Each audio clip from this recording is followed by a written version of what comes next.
мен силерге суроо бар эле да. Мисалы үчүн кыргыз элинде кыздар илгертеден бери эле, эзелтен бери эле Кыз Сайкал, Жаңыл Мырза, Курманжан Даска деген муну кыздардан, аялдардан чыккан инсандар. Эч кимиси чүмкөнбөй эле кийинип келген. Ал эч качан?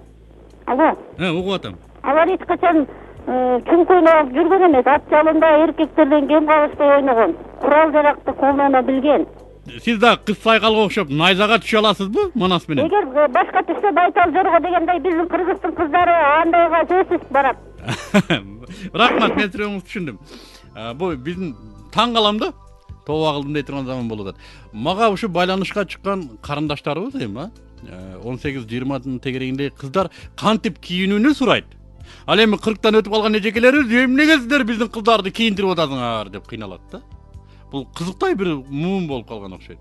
Айланып кетейин эжеке, эми сизди дагы ушу жылаңач жүрсөңүз, сиздин фигураңыз кимге кызыгы бар, мен билбейм. Жездем эле буйрукса жакшы болот эле ушу сиздин сулуулугуңузду көрүү.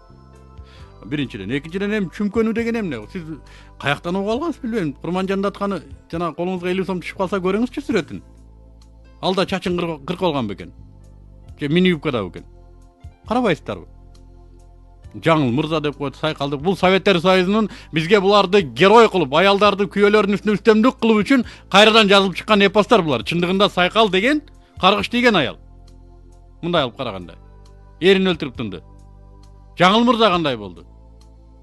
Буларды пример кылуу менимче тетирисинче биз оң каармандарыбыз бар го. Эмнеге биз Каныкейди айтпайбыз мындай маселеге келгенде? Каныкей чүмкөнүп эле жүргөн, элечек менен. Эмнеге Айчүрөктү айтпайбыз, Шөкүлө менен жүрөт?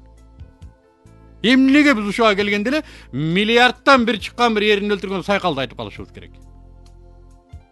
Менимче эжекелер түшүнүктү өзгөртүү керек. Эми ар ким өзү билет, кааласаңыздар жылаңач деле жүрө бериңиздер. Азыр биз көрүп деле жатабыз. 80ге чыккан кемпирдин деле 18 жаштамын деген.